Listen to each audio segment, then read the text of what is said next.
Selamat bergabung dalam talk show spesial 35 tahun Harian Surya. Talk show kali ini kami akan angkat tema Quo Vadis Ketahanan Pangan demi Kemandirian Ekonomi Jawa Timur. Boleh kita berikan aplaus terlebih dahulu? Dan pada momen istimewa sore hari ini, sebelum saya undang moderator istimewa kita, saya izin untuk menyambut dan menyapa kembali keynote speaker kita pada siang hari ini. Telah hadir melalui ruang pertemuan virtual via Zoom Menteri Pertanian Kabinet Merah Putih, Dr. Insinyur Haji Andi Amran Sulaiman MP. Kita berikan aplaus untuk kehadiran beliau. Juga luar biasa sekali karena sudah hadir akademisi dari Universitas Brawijaya, Dr. Sujarwo SPMP. Berkenan untuk berdiri Bapak, salam hormat.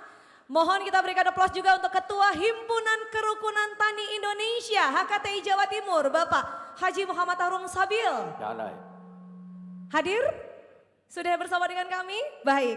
Dan ini yang luar biasa, calon gubernur dan wakil gubernur Provinsi Jawa Timur. Di tengah-tengah kita sudah hadir Bapak Emil Elestianto Dardak, Ibu Lulu Nur Hamidah, Bapak Kiai Haji Zahrul Azhar Asumta, Gus Hans.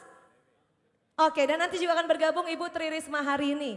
Tapi sebelum itu, Bapak Ibu, nanti akan hadir juga narasumber-narasumber istimewa, para penanggap. Hadir di sini aktivis dan penggerak pertanian dari Ponorogo, Bapak Edi Susilo. Pak Edi hadir di mana Pak? Halo Bapak.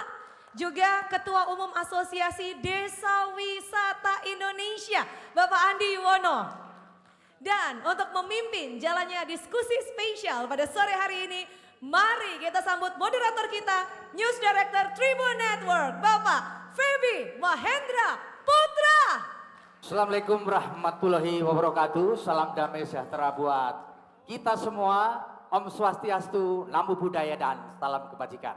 Seperti disampaikan MC, nama saya Feby Mahendra Putra karena saya lahir pada bulan Februari. Bapak Ibu saudara-saudara kalian, pada tanggal 20 Oktober yang lalu ketika dilantik menjadi Presiden Republik Indonesia, Prabowo Subianto, Presiden Republik Indonesia, pidato berapi-api. Satu di antaranya adalah bagaimana Republik ini bisa swasembada pangan. Dan sebelum melanjutkan diskusi ini, izinkan saya untuk menyampaikan pantun. Tapi jangan dijawab pakai cakep Pak ya, karena saya udah cakep, pakai asik aja ya, boleh ya? Biar tak sesat, jangan malu bertanya. Asik. Nongkrong Malang paling pas di angkringan. Asik. Terima kasih Bapak Ibu atas kehadirannya. Keluarga besar Harian Surya, mohon dukungan. Tepuk tangan buat kita semua. Baik, yang kedua, ikon Surabaya namanya Jembatan Merah. Asik. Tugu Pahlawan penuh dengan taman. Asik. 35 tahun Surya berkiprah, menembus masa, menjelajah zaman. Tepuk tangan buat kita semua. Dan untuk memulai ini saya mohon Mas Edi sebagai pemantik diskusi kita. Kenapa saya berikan Mas Edi Susilo? Karena beliau adalah penggerak pertanian dari Ponorogo. Untuk cerita, nanti akan ditanggapi. Pak Menteri akan hadir kira-kira pukul 3:30. Nah, beliau hadir, sekarang lagi persiapan, maka kami mohon Mas Edi untuk memantik diskusi kita. Apa yang terjadi dengan pertanian kita dan apakah kita mampu swasembada pangan sampai 5 tahun ke depan. Silakan Mas Edi. Terima kasih. Assalamualaikum warahmatullahi wabarakatuh. Waalaikumsalam. Forum ini luar biasa karena Harian Surya memungut saya. Mengapa saya katakan memungut? Karena level petani itu masuk pada kategori kelas sosial terendah. Cuman petani ini masuk jebakan middle income trap. Jadi kelas sosialnya terendah, ekonominya bawah, tapi masuk jebakan kelas.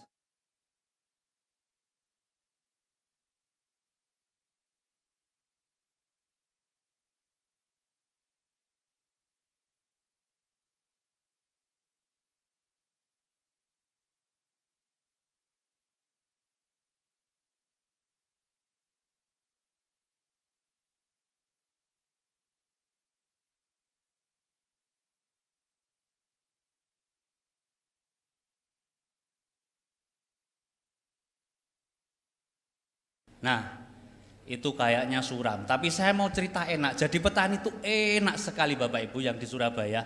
Saya di pelosok lembah terpojok daerah Ponorogo. Ke selatan saya mentok gunung, ke timur saya mentok gunung Trenggalek. Habislah pokoknya di sana nggak ada pulsa. Ya. Jadi petani itu enak. Apalagi kalau petani itu lahannya sendiri lumayan luas. Nggak usah luas, lumayan luas. Kedua, petani itu punya benih sendiri. Jadi kakek bapak saya itu tidak kuliah S1 tapi dia ahli pemuliaan. Minimal winih koro, winih bengok, benih padi, benih kedelai, benih jagung itu punya sendiri. Dan mereka punya sistem pengawetan benih hingga bisa ditanam bertahun-tahun. Enak sekali jadi petani. Itu nomor 2. Nomor 3, kalau petani itu punya pupuk sendiri. Gak usah bikin pabrik, punya pupuk sendiri. Nomor 4, kalau petani itu punya alat kerja sendiri. Gak usah dibantu Pak Emil, percaya saya. Traktor, alat chopper, crusher dan macam-macam nganggur Pak. Ya, ini saya orang desa cerita padanya. Lalu kalau petani itu dipertahankan dan dilindungi pola survivalnya dalam kegiatan ketahanan pangan. Setiap rumah punya lumbung sendiri. Jadi benih punya sendiri, tanah punya sendiri, ya. Terus pupuk punya sendiri, sistem ketahanan dikelola sendiri. Itu enaknya bukan main jadi petani. Yang kelima, kalau petani itu punya hak kreatif. Karena creativity itu unsur tertinggi daripada kecerdasan pemikiran manusia. Nah, itu. Lah karena itu saya miliki, saya jadi petani, omset saya 2M per bulan, Pak. Wis mantap. Gitu. Alhamdulillah saya punya plasma 350-an orang dan saya punya anak-anak muda yang saya kawal di dalam konteks pengembangan ekonomi pedesaan itu hampir 200-an orang. Lah, mengapa saya bisa kaya? Karena saya bisa membayar tim, memfasilitasi untuk memajukan lingkungan masyarakat banyak desa dan saya tidak mau dibayar oleh desa-desa itu. Bahkan ada satu desa yang lomba kemarin jadi juara 2 tingkat provinsi. Tapi bupati saya aja nggak tahu saya, camat saya nggak tahu saya, yang RT saya saja nggak tahu kegiatan saya. Lah, silent is danger. Ya, itu prinsip saya, silent is dangerous. Nah, tetapi Pak, itu cerita enaknya saya. Tapi sebenarnya cerita petani nggak enak itu juga nggak lama. Itu mulai 1830 Pak, cerita petani nggak enak dimulai itu era kultur style, zaman Belanda. Di zaman Belanda kita mengenal tanam paksa Pak. Ya. Tanam paksa, setiap desa menyerahkan 20% lahannya untuk hasilnya diserahkan ke kolonial, VOC. Tapi sak borok-borok VOC Pak, jika tanaman ekspor itu tidak dipungut pajak. Kegagalan tanam itu ditanggung oleh VOC. Dibuatkan gudang, dibuatkan pabrik, jalan dan macam-macam, sama dibuatkan itu. Itu era tanam paksa, meskipun ya suworo kayak kelaparan dan disiksa. Nah, fase kedua hanya sebentar, 1830 dan 1960-an sekian mulailah revolusi hijau. Eranya berbalik dari tanam paksa ke terpaksa tanam, Pak.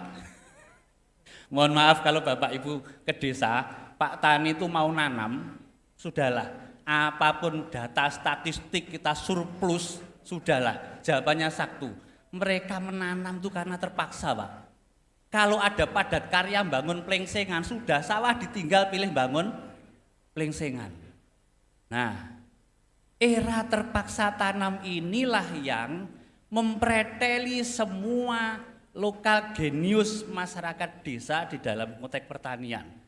Mereka sudah tidak bisa bikin pupuk, mereka tidak mengerti siklus lingkungan, siklus alam, mereka terjebak pada mekanisasi yang dianggap satu proses modernisasi Industrialisme itu dianggap konteks modern. Tapi sebenarnya di kepala saya, mekanisasi itu bukan kunci modernitas. Tapi mekanisme lah kunci modernitas. Contoh, masyarakat yang didatangi Bung Andi, Kasepuan Cipta Gelar mendeklar bahwa kelompok masyarakat Cipta Gelar punya ketahanan pangan 96 tahun ke depan. Ini kan sederhana. Saya juga bisa bicara, saya bisa buat desa-desa seperti itu. Asal proyeksinya bukan kapitalisasi pertanian. Proyeksinya bukan politik pertanian tapi kultur pertanian. Sehingga ketahanan pangan itu tidak hanya bicara padi, Bapak. Saya punya produksi telur yang jumlahnya ratusan ribu butir setiap hari. Itu telur apa, Pak? Telur puyuh apa telur ayam? Puyuh punya, ayam Iya. ada, Pak. Ya, makanya kaya, Pak. Tapi sak kuat-kuatnya produksi saya mau 1 juta ekor. Saya ini remah-remahnya pabrik pakan, Pak. Covid datang, ada masalah pakan, distribusi, pakan melonjak, harga telur tetap. Petani saya gulung tikar. Padahal dengan plasma yang besar itu, saya bisa membuat satu siklus produksi pertanian. Hampir semua peternak itu lepas dari pupuk kimia selama 12 tahun. Dan panen kita jauh lebih baik daripada yang dipupuk oleh subsidi pemerintah. Benar Mulai itu. dari kualitas, Benar itu. ya tak jamin. Ya, kalau perlu kita datangkan orang-orangnya suatu saat nanti biar difoto oleh Surya dan menjadi highlight di depan tadi petani yang miskin tadi. Itu. Oke. Nah, pertanyaannya Pak, Ya. Bapak Ibu calon ibu-ibu ya sekarang cagupnya ya. Emak-emaknya Jawa Timur ini pertama bisa nggak nanam di rumah? Itu satu, kalau bicara berpihak ke petani dulu, belajar nanam. Kedua, kalau ada petani kreatif, saya produksi pupuk dengan kelompok yang dikelola BUMDes di banyak desa yang kita dampingi. Apakah kalau truk saya, truk BUMDes atau truk masyarakat produsen pupuk ini keluar, disanggung aparat atau tidak? Itu pertama. Kedua, saya punya tim pembenihan. Kita berani tempur dalam keadaan apapun dengan kualitas pabrikan. Tapi kalau benih ini kita launching, sampai saat ini kita hanya izin produksi yang nggak pernah ketembus adalah izin edar. Karena ini ngomong keperbiakan pemerintah. Pertanyaannya, emak-emaknya Jawa Timur nanti, kalau kita sodorkan 1000 petani periset, bukan periset pertanian ya Pak, beda nanti. Kita ini zaman kebanyakan periset pertanian, tapi petani perisetnya hilang. Kalau kita sodorkan 1000 petani periset, apa nanti pihak provinsi datang, wah mana temuannya, oh ini, oh oke langsung kita uruskan. Kamu petani kok disuruh ngurus ke lembaga ini, ke dinas ini, pecah dasi Pak Emil. Pecah dasi Bu Risma, Bu Lulu, belum ada, ya hancur Bu petani Bu. Ya Pak, betul Pak. Saya kok suruh ngurus izin, mumet. Saya beranda-anda di Thailand, di China, negara itu datang, oh telur ini surplus, puyuh ini surplus produksinya. Sampai masyarakat dari sudah menengah jadi kere lagi. Tukang pentol yang saya kelola punya pendapatan 1 minggunya 2 juta, 1,4 juta. Ya, sebentar lagi, 1,4 juta. Gara-gara surplus produksi se-Jawa Timur, kere lagi Pak, jual pentol lagi. Lah kita ini kelas menengahnya naik turun. Nah, kalau negara hadir, ayo seluruh tim pengelola hasil dari kampus suruh membuatkan makanan telur mateng kaleng. Yang mengerjakan petani jangan orang ketiga, industri petani itu sudah kere, dihancurkan oleh orang ketiga. Obatnya dibuat orang ketiga, pupuknya orang ketiga, benihnya orang ketiga. Negara langsung dengan petani bekerja sama produk. Kira-kira bisa enggak Bu Gubernur calon semuanya, Pak Gubernur, Pak Wakil Gubernur. Ini mimpi dari saya Pak ya. Oke. Dan tepuk tangan buat Mas Edi. Dan kita nampaknya tersambung dengan Menteri Pertanian Republik Indonesia. Pak Andi Amran, apakah sudah bersama dengan kita? Baik, sambil menunggu Pak Amran, mohon maaf sambil teman-teman mengontak ini saya mau ke Pak Jarwo dulu. Pak Jarwo, izin. Pak, menanggapi keinginan kita untuk swasembada pangan Pak ini, sampai 5 tahun ke depan. Ya, mungkin nggak Pak? Kita masih impor-impor juga ini sampai sekarang, monggo. Wah, ini pertanyaannya. Singkat padat Pak.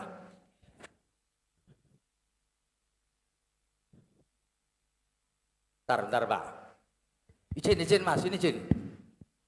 Tes. Kalau dari tes, kalau dari data statistik langsung saja ya, Pak Amran nunggu soalnya. Ya. Katakanlah kita punya secara nasional konsumsi fokus ke beras ya. Ya. 22-23 juta ton. Kemudian ada non rumah tangga, industri macam-macam itu kira-kira katakanlah 5 lah ya, atau kalau digenapkan ya, katakanlah 30 juta ton. 30 juta ton. Nah, kalau kemudian kita dengan sumber daya yang kita miliki, itu seringkali kita masih harus menjaga supaya stok kita aman dan lain sebagainya. Sering ada kebutuhan untuk impor, katakanlah 2 atau 3 ton. Berarti kan sekitar, kalau kita anggap supaya hitungannya gampang ya, 3 juta ton ya, berarti kan 10%. Cuman 10% yang kita impor. Iya, 10% dari kebutuhan domestik. Saya coba ngotak-ngatik pernah mensimulasikan, kalau misalnya sekitar 30 itu, kalau kemudian aktual produktivitas, saya breakdown per provinsi, kemudian saya coba naikkan simulasi sekitar 2 kuintal produktivitas per hektarnya, itu nutup begitu. Nutup ya sebenarnya ya. Gitu. Kok bisa nggak nutup tuh kenapa, Pak Jarwo ini? Masalah pangan itu kan kita kan berpulau-pulau ya. Nah, memang lebih dominannya di Jawa. Mungkin sekitar 50-60% di Jawa. Tapi kan kita berpulau-pulau. Maka kemudian dalam proses distribusi kemudian menjadi penting. Nah, distribusi ini juga bisa punya potensi macam-macam problemnya. Jadi artinya sebenarnya kalau Pak Presiden kemudian ingin swasembada pangan, itu bukan sesuatu yang kemudian begitu sulit untuk dicapai. Sebenarnya ya Pak. Iya, cuma kemudian sistem pangan kita harus diatur, sistem informasi harus kemudian dijaga, jangan sampai ditutupi. Misalnya ditutupi gini, misalnya kalau kita ada konversi lahan yang cukup signifikan, ya sudah keluarkan aja. Supaya kita punya analisis yang cukup akurat, sebenarnya konversi lahan kita berapa. Sehingga nanti, ini kan saya data dari BPS nih analisisnya. Sehingga kalau kemudian kita bisa punya akurasi data itu, maka sistem pangan kita itu kita bangun. Problem utamanya adalah kita seringkali tidak cukup mampu untuk menuju pada akar problemnya, akar masalahnya, karena data yang kita feeding untuk analisis itu nggak cukup itu. Nah, itu Pak Amran jangan-jangan sudah ready. Ya, Pak Amran. Terima kasih. Assalamualaikum warahmatullahi wabarakatuh. Om Swastiastu, Namo Buddhaya, salam kebajikan. Selamat siang dan salam sejahtera bagi kita semua. Yang kami hormati PJ Gubernur Jawa Timur Pak Adi Karyono, diwakili oleh Pak Sekprop. Yang kami hormati CEO Tribun Pak Dahlan Dahi, sahabat saya. Yang kami hormati Direktur Pemberitaan Tribun, yang kami hormati Kepala Dinas Pertanian dan Peternakan se-Jawa Timur, yang kami hormati para narasumber, terus Pak Edi Susilo, kami ikuti tadi, semangat beliau luar biasa, terima kasih Pak Edi.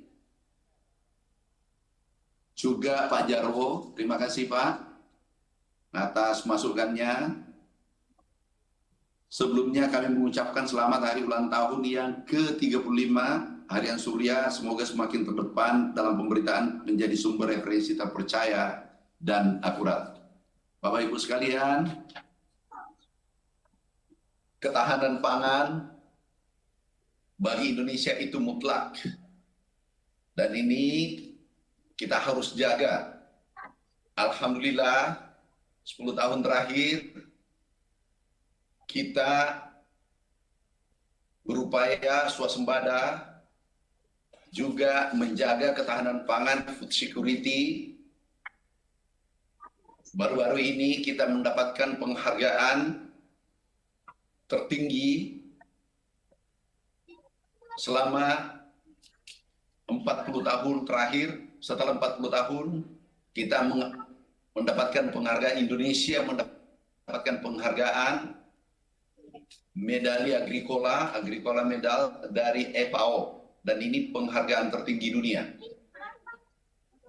Ini adalah hasil kerja keras petani kita seluruh Indonesia, termasuk Pak Edi, Pak Saro, dan seluruh teman-teman yang ada di Jawa Timur dan Indonesia pada umumnya.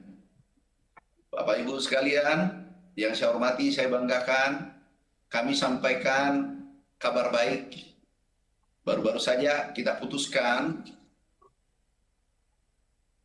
dan kita dalam rakortas tadi, kita ingin petani agar dipermudah dalam akses sarana produksi dan juga kebijakan-kebijakan lainnya atas arahan Bapak Presiden Republik Indonesia. Yang pertama, berita gembira adalah sebagaimana kita tahu awal bulan 2024, awal bulan dari kebutuhan, alhamdulillah Bapak Presiden perintahkan dinaikkan 100% dari 4,73 menjadi 9,55 juta ton. Tadi diputuskan lagi untuk tahun depan tetap pada posisi 9,55 juta ton. Ini kabar baik untuk petani seluruh Indonesia, terkhusus untuk Jawa Timur. Yang kedua, kemarin kami terima peternak dari Jawa Timur, sapi perah, di mana terjadi keluhan sehingga saudara-saudara kita dari Jawa Timur, Jawa Tengah, Jawa Barat, bahkan seluruh Indonesia mengeluh tentang serapan oleh industri. Dulu tahun 1997 regulasi ini dirubah atas saran IMF, yaitu tidak ada kewajiban industri menyerap susu petani kita. Kami putuskan kemarin dan juga didukung, disupport oleh Pak Mensesnek, petani, produksi susu petani kita seluruh Indonesia wajib diserap, dan kami sudah menyurat ke seluruh Indonesia agar industri susu menyerap 100% produksi petani-petani kita seluruh Indonesia, baru selebihnya kita impor. Kemarin ada 5 perusahaan yang menolak, mempersulit dan seterusnya. Sampai hari ini izin impornya kami tahan dan kami akan lepas manakala sudah ada kesepakatan di bawah seterusnya. Kemarin alhamdulillah sudah sepakat di depan kami, di kantor kami, antara pengepul, peternak dan industri, bahwa mereka harus bergandengan tangan. Kami sarankan tunggu bersama. Peternak tidak boleh dibiarkan jalan sendiri, begitu juga pengepul dan seterusnya, sehingga seluruh anak bangsa menikmati kemerdekaan ini dengan sebaik-baiknya. Saudaraku, sahabatku, kemudian tadi pagi lagi keputusan strategis yang keempat adalah kami bahas dalam rakor untuk pupuk sarana produksi untuk seluruh Indonesia. Kita melakukan penyederhanaan. Perpres kita ubah, jadi ada 3-4 perpres kita ubah. melakukan penyederhanaan untuk seluruh sarana produksi, yaitu Menteri Pertanian mengambil tanggung jawab penuh langsung ke pupuk Indonesia, direct ke kelompok tani, dan langsung ke petani. Dulu tadi kita bahas peraturan 147 di luar bupati dan gubernur seluruh Indonesia. Insya Allah mudah-mudahan dalam waktu singkat seluruh Perpres atas arahan Bapak Presiden Republik Indonesia, petani-petani kita. Tadi kalau tidak salah dengar Pak Edi Susilo mengurus izin berbelit-belit. Tolong di SMS saja atau di telepon kami beresin. Kalau direkturnya, karena itu di tingkat direktur tidak beresin, biasanya kami tindak. Kami tidak ingin petani-petani kita dipersulit, orang-orang yang kreatif dimatikan kreativitasnya. Kami terbuka, kesempatan kita ketemu, kami kalau tidak salah kunjungan hari Kamis, kami ingin melihat langsung di lapangan kondisinya peternak sapi perah kita. Kami ingin datang langsung ke sana, melihat kondisinya, dan kami undang juga pengepul petani dan industri. Kami minta berkumpul semua di Boyo Pasuruan. Jadi kami akan datang langsung ke sana. Nah, itu beberapa hal penting kami sampaikan. Bapak Ibu sekalian yang kami cintai, kami banggakan. Kita pernah swasembada. Kita tidak boleh berkecil hati. Kita harus optimis menghadapi masa depan Indonesia. Kita swasembada 2017, swasembada 2019, 2020, dan 2021. Itu kita swasembada 4 kali. Untuk beras, kemudian dulu kita impor terus-menerus bawang merah, sekarang tidak pernah lagi, 7-8 tahun terakhir tidak pernah impor bawang merah. Kemudian ayam, telur, ini swasembada bahkan kita sudah ekspor. Mudah-mudahan kalau kita fokus pada beras, karena ini vital. Karena pangan atau beras bermasalah, negara bisa bermasalah. Oleh karena itu, kita fokus menyelesaikan beras, jagung yang strategis. Strateginya adalah kita bertransformasi dari pertanian tradisional menuju pertanian modern. Kita bertransformasi pertanian tradisional menuju pertanian modern. Kita tahu sekarang ini kita butuh pangan minimal kalau swasembada 34 juta ton baru bisa mencukupi penduduk kita. Nah, pendekatannya adalah ada 2, ekstensifikasi dan intensifikasi.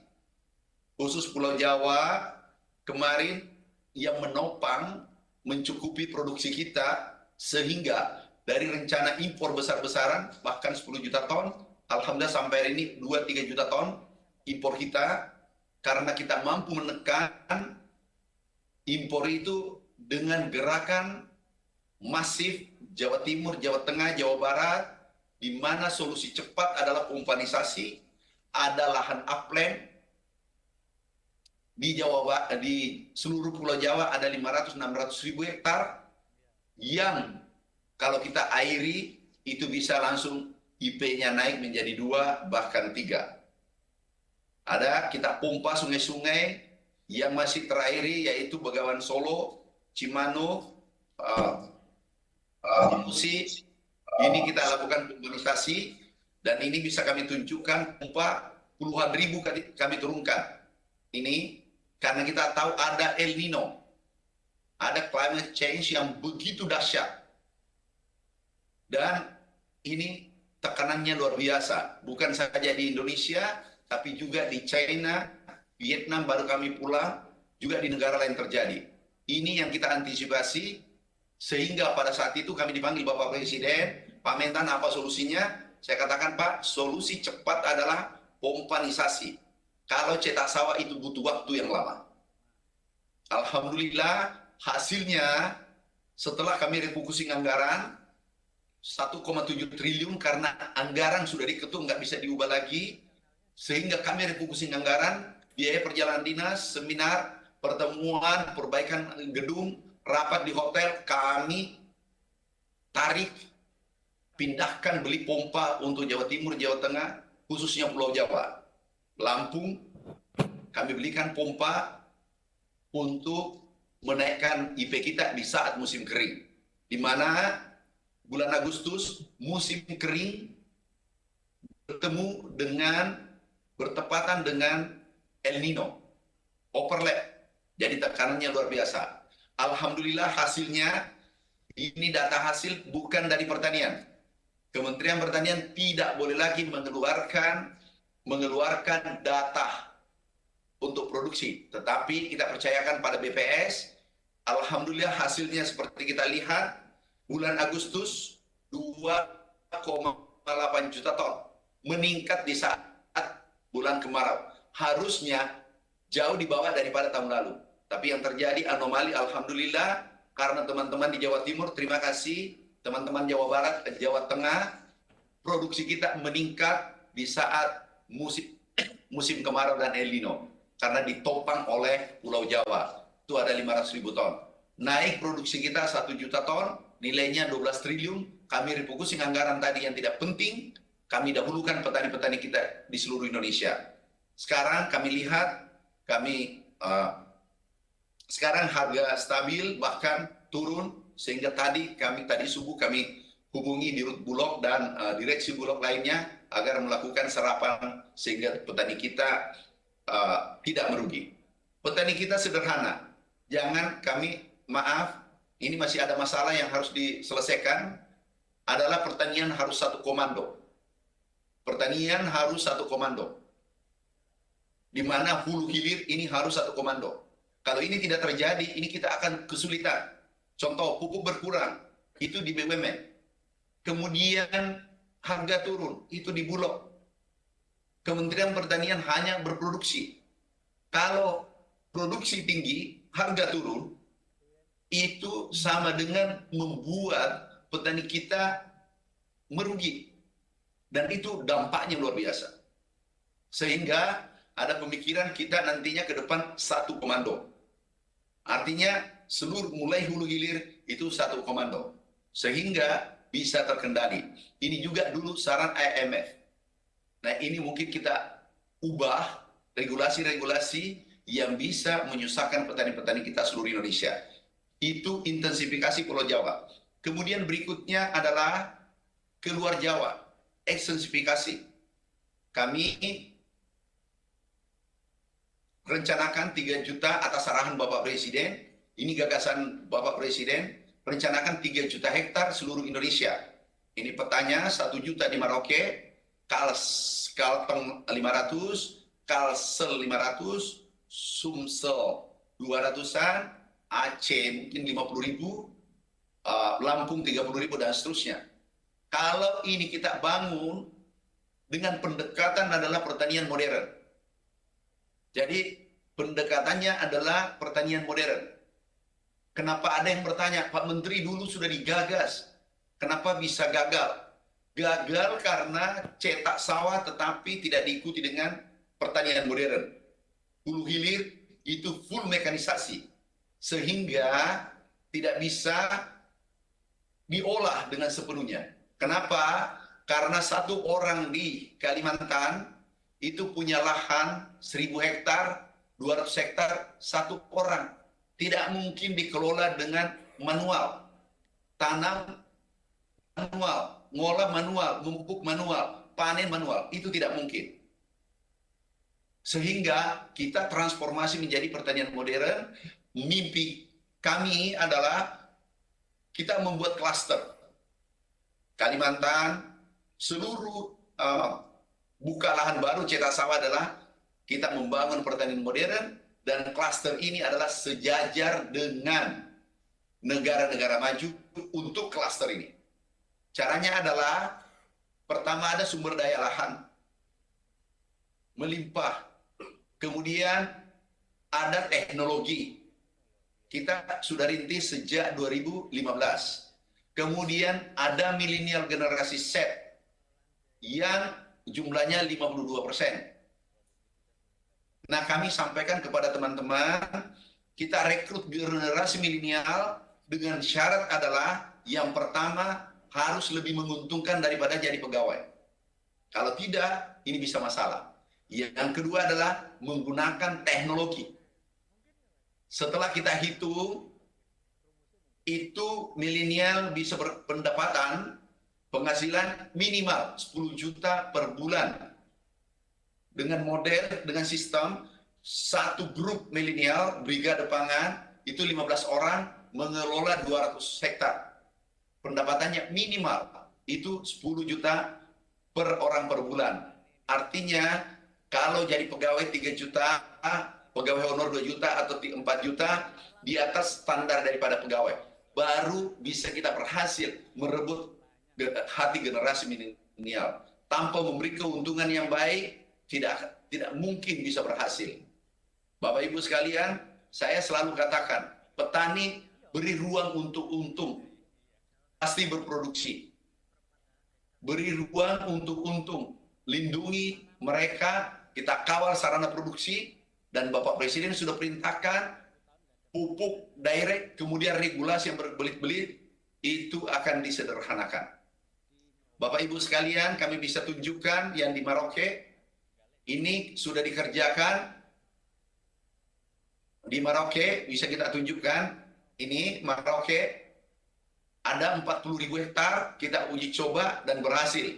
Dulu kami rintis di tahun 2016. Karena ada perintah Bapak Presiden, swasembada mutlak. Sehingga kami rintis sejak 6 bulan, 7 bulan yang lalu, alhamdulillah sekarang sudah menghasilkan. Kemarin Bapak Presiden komunikasi langsung dengan petaninya. Dulu produksi 2 ton, alhamdulillah naik hasil wawancara Presiden dengan petaninya langsung, itu 7 ton per panen. Dan dulu tanam 1 kali, sekarang alhamdulillah sudah bisa tanam 3 kali. Minimal 2 kali. Juga kami tunjukkan di Kalimantan Tengah. Ini Kalimantan Tengah, masa depan pertanian kita bisa lihat, ini dirintis sejak Orde Baru. Ada irigasi tetapi tidak ada sawah. Nah, ini pentingnya kolaborasi. Egoisme sektoral, ada yang menganggap lebih penting, itu kita singkirkan dulu, kita hilangkan dulu. Semua penting, masyarakat penting, petani penting, peternak penting, pemerintah penting, PPL penting, semua penting. Jadi satu kesatuan. Tidak ada sukses bisa kita tembus, bisa kita raih dengan seorang diri tanpa dukungan semua pihak yang terkait. Kami ke sana, saya katakan, kita mulai, kita kerjakan. Karena kalau kita hanya bernarasi, hasil tanpa action, hasilnya akan mau sia-sia. Ini sudah dikerjakan. Merauke sudah, ini kurang lebih 2.000. Jadi kita kerjakan. Membuat narasi, saudaraku, sahabatku, bernarasi muda. Yang saya tahu, yang saya pahami, karena kami dulu PPL. Ini bisa kami tunjukkan, nih foto kami dulu PPL. Penyuluh lapangan. Jadi kami ngerti, ini foto kami di saat kami PPL. Jadi kami katakan, tidak ada yang tidak bisa, yang ada sulit. Tetapi kalau kita sibuk memperdebatkan yang tidak penting, sukses itu sulit kita raih. Bapak Ibu sekalian, kami tunjukkan Sumatera Selatan juga sudah digarap. Nah, nanti kita kolaborasi. Tidak ada yang lebih pintar, tidak ada lebih penting kritikan konstruktif pada pemerintah. Itu kita butuhkan. Nah, memberikan solusi. Ini Kalimantan, Sumatera Selatan. Rencana kita 98.000. Alangkah ironisnya di sana melimpah air. Kalimantan melimpah air setiap tahun. Sumatera Selatan melimpah air setiap tahun. Merauke melimpah air setiap tahun. Lahannya luas, hamparan luas, tetapi tidak digarap. Dan itu sudah digarap sejak Orde Baru. Mudah-mudahan ke depan, Ya. dalam waktu arahan Bapak Presiden, 4 tahun swasembada kembali. Kami yakin, mudah-mudahan sebelum 4 tahun kita rebut kembali, karena kita sudah pernah swasembada. Nah ini juga, ini kita lihat, Purik, Merauke, juga bisa ditunjukkan Jawa Timur. Pompanisasi Jawa Timur, kami keliling di Jawa Timur. Pompanisasi sungai di Begawan Solo dan seterusnya. Ini Jawa Timur. Kami berikan pompanisasi ribuan. Jadi Bapak Ibu sekalian, mari kita gandengan tangan untuk merah putih. Sekarang dunia lagi krisis pangan. Dunia krisis pangan. Kita lihat 50 negara kelaparan. Kemudian ada 725 juta penduduk dunia kelaparan dan kekurangan gizi. Indonesia stunting 21%. Saatnya kita bekerja, gandengan tangan untuk merah putih.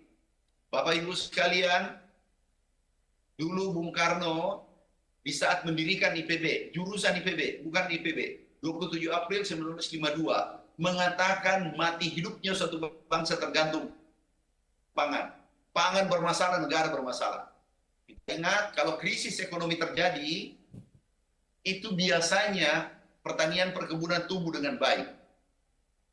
Kalau ada krisis kesehatan, COVID-19 masih bisa kita atasi. Tapi kalau krisis pangan yang melanda dunia, Indonesia, itu berbahaya dan itu bisa terjadi konflik sosial di antara kita. Dan tidak ada satupun yang mampu bertahan kalau pangan bermasalah. Bapak Ibu sekalian, kami ucapkan terima kasih saudaraku, sahabatku yang ada di forum ini. Kami minta maaf karena kami sebenarnya rencanakan datang langsung. Tetapi tadi maraton Rakortas, acara kami tadi subuh mulai 5:30, 5:30 kami sudah di kantor. Dan tidak ada hari Minggu, tidak ada hari Sabtu, tidak ada tanggal merah buat kementerian sampai mencapai swasembada. Ini adalah harga diri bangsa, ini adalah pekerjaan kita semua, bukan pekerjaan menteri. Kami menteri pertanian saja. Ini negara kita harus jaga, kita tidak boleh ego. Masih ada generasi berikutnya ingin melanjutkan perjuangan kita. Kita hanya mengawal ini agar bisa swasembada pertanian menjadi tangguh ke depan. Satu selalu kami minta, tolong jangan diganggu karena ini adalah ekonomi rakyat kecil. Jujur, kadang kami kelihatan tega. Baru-baru ini ada yang melapor, tolong kalau ada Jawa Timur juga masalah, lapor langsung ke menteri. Nomor kami sudah bagikan ke media. Ada yang melapor mengatakan ada fee di pertanian. Kami cek, kami temukan, malam kami temukan, dilapori, calon bupati, juga ada rektor, mantan rektor, melaporkan. Alhamdulillah kami langsung tindaki, kami copot. Dan salah satu yang kami copot adalah seorang anak angkat pejabat di Republik ini. Tapi kami tidak boleh kompromi karena bukan karena pribadiku. Tapi ini demi kelangsungan pertanian Indonesia, kejayaan pertanian Indonesia. Dan kami copot 4 dan sebentar lagi, maaf, ada Pak Dardak, aku lihat dari kamera. Pak minta maaf, sebentar lagi, ini ada, sebentar lagi, itu ada dari Jawa Timur, Jawa Tengah, dari Sumatera, mungkin kami blacklist. Aku minta maaf, manakala ada yang mengenal nanti, mungkin dalam waktu dekat 1 minggu, kami blacklist dan tidak boleh lagi ikut tender di pertanian. Karena memberikan, ikut tender tetapi memberikan bahan yang palsu untuk petani. Bayangkan petani kita sudah modal pas-pasan, kami anak petani, kami lama miskin. Jadi kami mengetahui denyut nadi petani Indonesia, sehingga kami tidak ingin membiarkan petani jalan sendirian. Dan bila kami mengkhianati petani, aku berani tinggalkan tempat kursi kami yang kami duduki sekarang. Insya Allah kami ingin mengabdi untuk Merah Putih. Pak Edi, aku bangga dengan Bapak. Nanti Kamis kalau tidak salah, kami ketemu peternak susu Pak Sarwo. Kalau tidak salah kita ketemu di sana, kita diskusi. Aku senang dengan ide-ide Bapak, kreativitas Bapak. Bapak dibutuhkan negara, bukan dibutuhkan Menteri Pertanian, tapi negara membutuhkan orang-orang yang punya idealis, yang punya kreativitas. Kita harus bantu.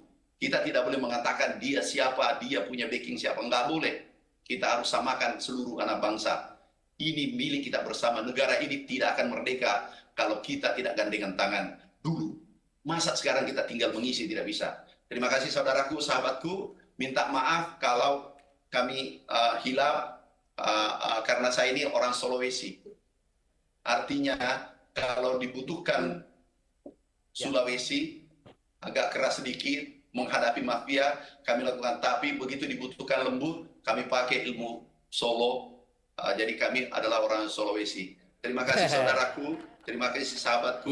Salam hormat buat keluarga semua. Assalamualaikum warahmatullahi wabarakatuh. Waalaikumsalam. Tepuk tangan untuk Pak Menteri Pertanian Andi Amran Sulaiman. Terima kasih Pak, selamat bertugas. Baik, saya ingin ke Mbak Lulu ini, suara perempuannya kan belum kelihatan ini, menanggapi apa yang menjadi problema di pangan kita. Silakan Mbak Lulu. Oh iya, terima kasih ya. Suaranya mantap. Pak Febi ya. Iya. Iya, terima kasih Pak Febi. Assalamualaikum warahmatullahi wabarakatuh. Waalaikumsalam. Ya Mas Emil dan bapak-bapak semuanya, khususnya ini keluarga besar Tribun dan Surya ya, yang udah mengundang saya. Saya sangat senang sekali diundang di acara yang luar biasa ini, apalagi ngomongin soal pertanian dan secara umum ngomongin tentang pangan ya. Karena pengalaman saya hampir 4 tahun di DPR RI, kebetulan saya di Komisi Pangan Pak. Jadi, tapi waktu itu mitra saya itu adalah Pak Syel, jadi sebelum Pak Amran masuk. Dan juga ada Pak Trenggono, kemudian juga Ibu Siti Nurbaya dan lain-lain. Jadi komitmen kita untuk memperkuat sektor pertanian khususnya itu udah nggak bisa ditawar-tawar lagi. Pertama, jumlah penduduk itu pasti akan bertambah dan semuanya butuh makan. Jadi nggak bisa disubstitusi. Saya suka selalu bilang nggak mungkin pangan itu diganti pasir. Apa kemudian diganti semen gitu ya. Atau kemudian diganti kapsul gitu kan beda misalnya luar angkasa. Jadi selama kita ini masih nggak bisa hidup tanpa misalnya pangan pokok seperti beras, jagung atau umbi atau sagu. Maka pangan itu pasti satu kebutuhan dan oleh karenanya itu menjadi bagian dari hak asasi manusia. Di Undang-Undang Pangan itu udah jelas dinyatakan seperti itu.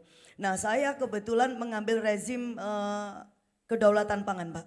Jadi meskipun di Undang-Undang Pangan itu ada 3 ya utama pilar pertanian atau pangan itu. Ada ketahanan pangan, kemudian juga kemudian pangan dan kemudian kedaulatan pangan. Yes, tetapi untuk Jawa Timur saya pikir kita sudah harus menuju ke arah kedaulatan pangan. Karena kalau kita tidak punya cita-cita dan visi besar ke sana, maka kalau hanya bertumbuh pada kedaulatan pangan, sepanjang rakyat kita itu tercukupi pangannya, tidak penting itu kemudian dihasilkan dari mana, maka itu sudah terpenuhin sebenarnya gitu menurut undang-undang. Tetapi kalau kemudian ideologi yang kita pilih adalah kedaulatan pangan, maka memastikan bahwa kemampuan kita untuk berproduksi di dalam negeri, khususnya misalkan di Jawa Timur kita punya kemampuan produksi, kemudian mencukupi kebutuhan pangan di Jawa Timur itu kemudian juga dari tanah dan airnya juga di Jawa Timur, dan baru kalau kemudian kita lebih kemudian kita lakukan ekspor apakah itu antar pulau atau kemudian juga untuk pasar dunia, maka sebenarnya kita udah menjalankan semangat dari undang-undang itu. Nah ini kita ngomong faktanya dulu Pak ya. Nah ketika tadi Pak Amran juga menyampaikan dan itu berkali-kali juga kita sampaikan kepada pemerintah, ketahanan pangan ini memang punya sedikit resiko-risiko Pak. Makanya kenapa Indonesia disebut sebagai salah satu negara yang memiliki kerawanan pangan sangat tinggi. Bukan rakyat kita ini gak bisa makan. Makan itu bisa, tetapi apa iya kemudian kita harus impor misalnya beras sampai hingga katakanlah let's say 5 juta ton gitu ya kan. Kan pasti bukan itu yang kita harapkan. Atau kemudian kita harus memenuhi pangan kita dengan impor baik itu mulai dari bawang putihnya, bahkan cabai keringnya, bahkan kita juga pernah membuang dan harus dihancurkan karena kita mengimpor jahe dari India dan kebetulan masih terbawa zat yang berbahaya karena dengan tanahnya, dan kemudian hampir 9 bahan pangan pokok itu masih impor semuanya termasuk jagung, kedelai yang mana kita itu nggak bisa lepas dari makan tempe sehari-hari. Nah, tapi dari sisi fungsi pemerintah itu nggak ada yang keliru selama barang itu ada. Nah itu kalau kita bicara tentang ketahanan pangan.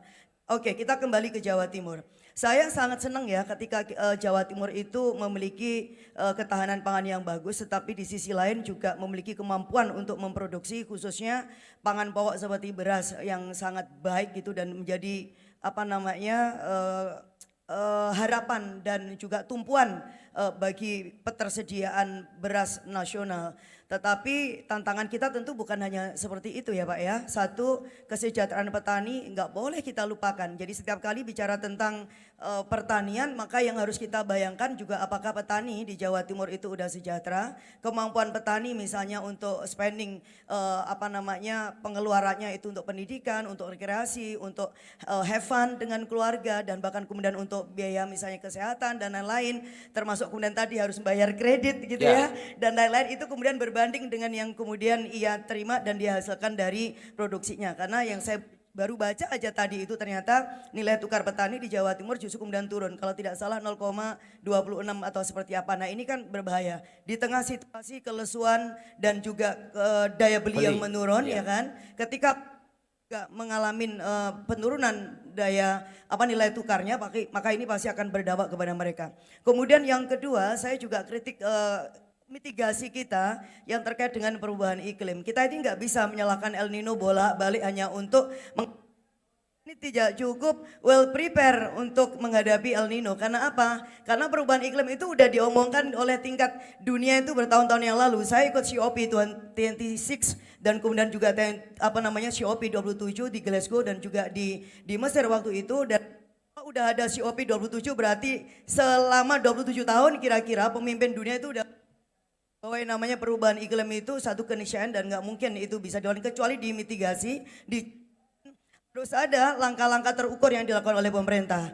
Maka saya setuju sekali ya kalau kemudian APBD di Jawa Timur antara lain itu benar-benar harus diprioritaskan untuk menjaga agar ketahanan dan juga kemampuan produksi pertanian di Jawa Timur itu tetap bisa kejaga. Apa? Harus ada revitalisasi Pak. Misalnya irigasi kita. Mungkin bapak-bapak yang tahu ya, yang punya data berapa ratus kilometer misalnya irigasi yang existing, tapi kondisinya seperti apa? Apakah kemudian itu masih berfungsi, ataukah kemudian itu cukup baik, ataukah kemudian justru nggak ada airnya? Termasuk kemudian tadi yang dibilang oleh Pak Amran itu benar, karena itu kebetulan pas saya masih juga di DPR. Jadi kita setuju ada penambahan anggaran APBN untuk sektor pertanian, tetapi kita mau itu diprioritaskan untuk pompanisasi, untuk kemudian sumur-sumur ya, kemudian juga untuk bantuan kepada petani agar karena biar mereka bisa lebih sedikit beban untuk produksi itu. Nah yang berikutnya menurut saya adalah tantangan sekaligus ini PR untuk kita semuanya. Kita akan berhenti hanya sampai kepada kemampuan produksi beras, ataukah kita berpikir bahwa dari beras itu sebenarnya akan ada produk hilirnya lagi yang itu bermanfaat untuk mendukung program pemerintah yang terkait dengan pangan gizi gratis. Tempo hari saya udah bilang nih kepada pemerintah pusat, walaupun itu melalui media seperti ini Pak Prabowo gitu ya. Kalau saya jadi gubernur saya akan dukung. Tetapi kalau kemudian kita diberi kesempatan bahkan untuk susu nih Pak, itu bisa kita hasilkan bahkan dari beras. Secara teknologi itu kita udah bisa. Kementerian Pertanian melalui Balitbangtan sebelum dilikuidasi gitu ya namanya, itu kita udah dorong pada waktu itu karena kita kasih anggaran 1 triliun lebih gitu ya untuk khusus melakukan riset dan kemudian inovasi, dan akhirnya satu diantaranya adalah kita bisa menghasilkan sebuah terobosan jadi susu yang ada forte-nya dan itu dihasilkan oleh kita sendiri dan dari bahan baku beras. Maka kalau kemudian Jawa Timur kita punya mau lompatan inovasi, kalau misalnya pangan bergizi gratis itu include di dalamnya adalah susu, dan kita mau mengkombinasikan antara lain susu yang memang dari sapi tetapi jumlahnya terbatas dan susu yang itu bisa kita produksi dari hasil hilirnya beras. This will be so amazing Mbak. Itu pasti akan meningkatkan nilai tukar dan nilai tambah petani, dan saya pikir itu akan jadi inovasi Jawa Timur gitu ya. Jadi siapapun nanti ini yang akan handle, tetapi ini akan jadi pekerjaannya Dinas Pertanian di Jawa Timur untuk bisa melakukan terobosan itu. Nah yang berikutnya Pak, bahwa kita ini punya pasar yang sebenarnya cukup luas. Beberapa kali saya ke Tiongkok, kebetulan Mbak Lulu, saya ini adalah ketua kerjasama bidang internasional di DPP PKB dan kita udah bikin MOU sama Tiongkok. Dia bilang begini, Lulu sebanyak apa kau punya durian, selama duriannya itu bagus bawa kirim ke sini. Jadi gini, Tiongkok itu udah terlanjur jatuh cinta sama durian, tapi masalahnya barangnya ini yang gak jelas. Nah gitu ya, maka ini yang harus kita tata Pak, ya kan. Maka kita bikinlah pemetaan, mana nih dari Jawa Timur gitu ya, bapak-bapak kepala dinas kan ini ngumpul semua. Yang siap gitu ya daerahnya dan cocok, dan kebetulan climate-nya itu bisa menghasilkan durian yang bagus, itu yang harus kita dorong Pak. Itu yang harus kita support, mulai dari teknologinya biar lebih cepat. Mau tidak mau kan harus intensifikasi nih, gak bisa nunggu durian yang 10 tahun. Tetapi mungkin dengan teknologi ya, itu mungkin bisa dipercepat dan memang didukung benihnya, bibitnya, sarprasnya, kemudian juga pupuknya, sampai pasca panennya dan tadi jaminan pasarnya. Termasuk saya setuju banget tadi sama Pak Jarwo nggih, bahwa melindungin para pemulia benih itu number one. Kita dulu pernah punya kasus di mana di Kediri kalau tidak salah itu bahkan ada kriminalisasi kepada petani. Saya bilang ini pemerintah ini dibantu petani cerdas kok malah kemudian dikriminalisasi. Ini pasti ada yang keliru. Nah saya pastikan ini yang nggak boleh terjadi lagi Pak. Ya. Justru kita berpikir penting juga nih Jawa Timur punya dana abadi F gitu ya. I win. Jadi kalau misalkan kita terpilih gitu, kita udah punya skema dana abadi Jawa Timur yang memang akan kita gunakan untuk mendukung riset-riset unggulan seperti Pak Jarwo dan teman-teman yang mereka memang setiap hari itu berpikir bagaimana bisa menghasilkan benih yang bagus dan berbagai terobosan dan inovasi yang bagus. Ini yang kemudian harus dilindungin orangnya, dilindungin kerja-kerjanya, dan kemudian juga dilindungi hasilnya apa? Itu dipakai. Ya. Karena jangan sampai kemudian terobosan inovasi ternyata hanya tinggal sebuah dokumen yang mangkrak gitu kan dan itu nggak dipakai dan itu adalah penyakit kita. Nah yang terakhir saya kira masih banyak yang kita mau lakukan. Pangan saya yakin bukan hanya terkait dengan beras ya, kemudian juga padi. Jadi ekosistem pertanian include di situ adalah peternakan, perikanan, perkebunan di Jawa Timur itu memang benar-benar harus dihidupkan. Seperti yang tempo lalu saya pernah bilang kita harus memperkuat para petani misalnya petambak garam ya kan dengan teknologi agar kemudian bisa menghasilkan NaCl 97% sehingga kita nggak lagi impor 2,72 juta ton dari Australia dan 2,4 triliun hanya karena kita nggak punya garam yang punya kualifikasi 97%. Jawa Timur can do it Bapak. Asal lama kita ini punya komitmen politik ya kan. Saya ini ngomong begini bukan karena mau nyalon Pak ya. Karena saya bertahun-tahun sudah ngomong itu dan kita encourage pemerintah pusat untuk melakukan itu hanya saja riset BPPT tahun 1997 waktu itu masih namanya BPPT mereka bilang sampai aku itu ketemu dengan Dirut PT Garam kenapa kita ini kok masih impor gede dia bilang Bu ini ada kartel Bu ini ada pihak-pihak yang penikmat impor oke Pak ini harus kita sudahin ya.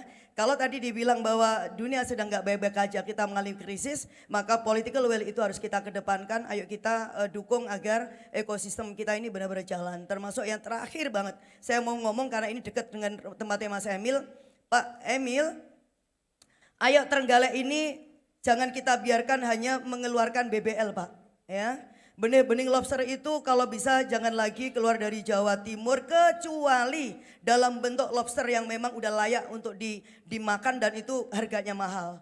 Vietnam itu sekarang menguasai 70% pasar lobster dunia Pak. Seluruh di dunia ini 70% itu lobsternya dari Vietnam, tetapi itu benihnya dari Jawa Timur.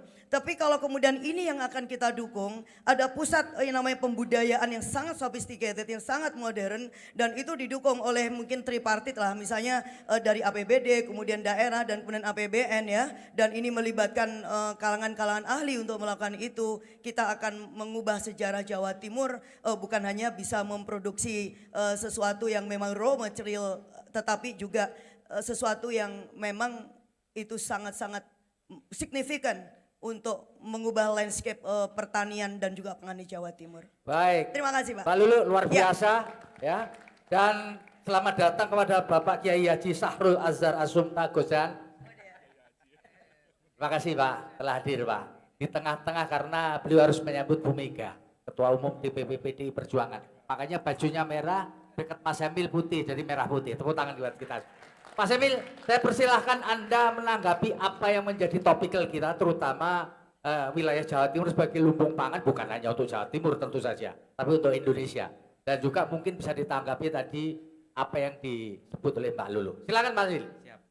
Terima kasih Mas Feby dan pertama-tama selamat ulang tahun dulu untuk Harian Terima kasih Surya. Mas Emil. Senang sekali bahwa topik yang diangkat Kofadis mengenai pangan. Ya. Dan dalam konteks ini tadi Pak Edi sudah memberikan inspirasi bahwa conventional wisdom ya atau apa yang selama ini menjadi mantra untuk pertanian ini memang harus selalu kita challenge, kita juga harus selalu mempertanyakan lagi, apakah konsep-konsep seperti bahwa kemandirian pangan harus berorientasi padi, beras misalnya, itu, dan beliau menarik kembali pengalaman VOC, ya. Jadi bahwa memang konsep di masa lalu itu kan cash crop muncul. Cash crop ini muncul di mana justru untuk luasan yang sama sebenarnya bisa mendapatkan atau lebih mbati lah bahasa Jawanya ya, nanam yang lain ketimbang nanam padi. Oleh karena itu pemerintah melakukan afirmasi diantaranya pupuk subsidi tadi, dan menjadi sesuatu yang empirik manakala tadi dilihat dan ditunjukkan oleh Bapak Amran, Pak Menteri Pertanian, bahwa dari 2018 hingga kemudian 2023 memang alokasi dari pusat mengalami penurunan. Ya. Nah, kita bersyukur tadi bahwa Pak Menteri Pertanian kemudian dengan sangat responsif, makanya tadi kita guyonan sama Pak Edi, Ya. tuh Pak Edi udah dijawab Pak Menteri, jadi jangan ke provinsi aja, nanyanya juga ke kementerian kalau urusan izin edar. Justru kalau sekarang sering-sering, karena gini, saya sering mengajak untuk mari kita melihat media sosial. Setiap dinas di pemerintah provinsi diminta aktif di media sosial karena publik ingin tahu apa yang dikerjakan. Dan kita tahu, seperti tadi disampaikan oleh Pak Amran minta maaf tadi bahwa di Sumatera ada yang kena, di Jawa Tengah ada yang kena, di Jawa Timur juga mungkin ada yang kena blacklist gitu ya. Anunya kontraktornya loh.